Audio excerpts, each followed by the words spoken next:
Let's talk to Kopung Ralikontsane, who is the Director General of the Free State Provincial Government. A warm welcome to you, sir. Thanks very much for joining us here on SABC News. Good afternoon. Thank you very much. You're welcome.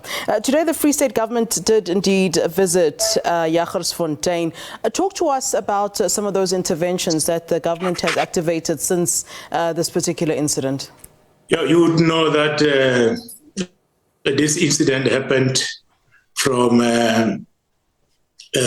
Monday, Sunday, and we jumped into action from Monday in ensuring that we start helping those communities. What we have done was to move the communities out of the area, those who are the victims or those who are affected. About 250 of them we brought to Bloemfontein. The other 160 was able to remain with families and friends in the area. And then we took 17 others to a neighboring town about 10 kilometers away, Forest Smith. So Jagersfontein is a small town. It could not accommodate these people, and therefore we had to take them to Bloemfontein. So on Monday, we started with a mop-up operation. Of course, our departments were on the ground to ensure that we are able to look at the damage, to cause the damage, and to look at what will exactly happen. You would know that on Monday, the president was here. So we briefed the president, and on Tuesday, the minister was here. We also briefed the minister.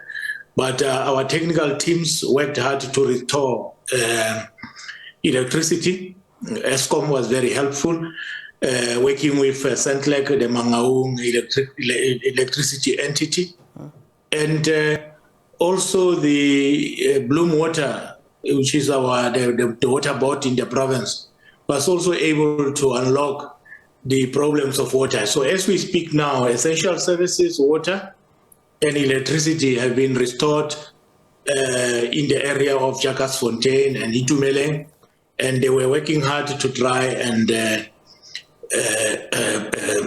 restore both water and electricity in the area of Charlesville, where infrastructure was badly damaged. Yeah.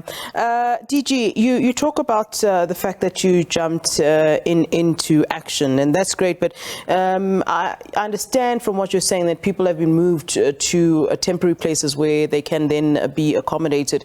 Do we at this point have any kind of a time frame as to how long they would then be staying away from their homes? And the reason I raise that is because, you know, after the floods in Durban, people were put in temporary shelters of sorts, and it took a long while for them to be taken out of there, and it's really not practical to have people living away from their homes for long periods of time. So have you anticipated how long you've made those contingency measures, especially for those who've had to be moved to neighboring towns?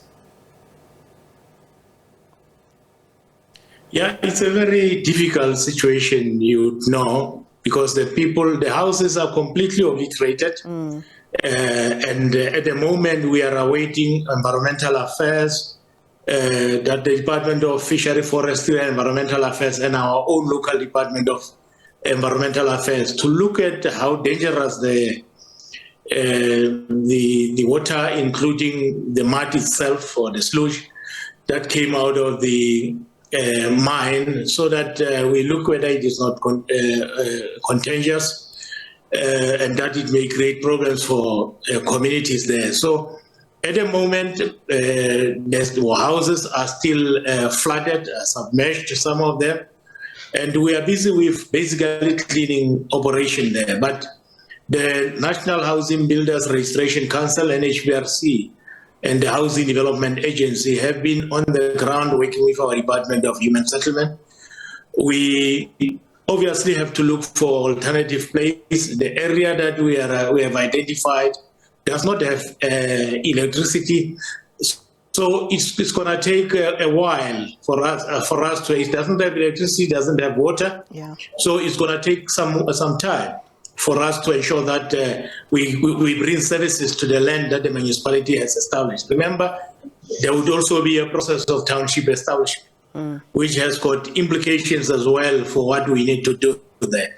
So sometimes the people out there will judge government processes are slow and so on, but there are also laws and regulations that determine establishment of townships and areas, including the lead time in terms of building and construction of houses. All right. Thanks very much for that update. Unfortunately, we are out of time. There was still a number of things I wanted to go into, but that is the Director General of the Free State Provincial Government, Kopung Ralikontsane, speaking to us there about the current situation in Jagersfontein, and of course the update that some residents have been moved to neighboring towns and moved out of the area temporarily.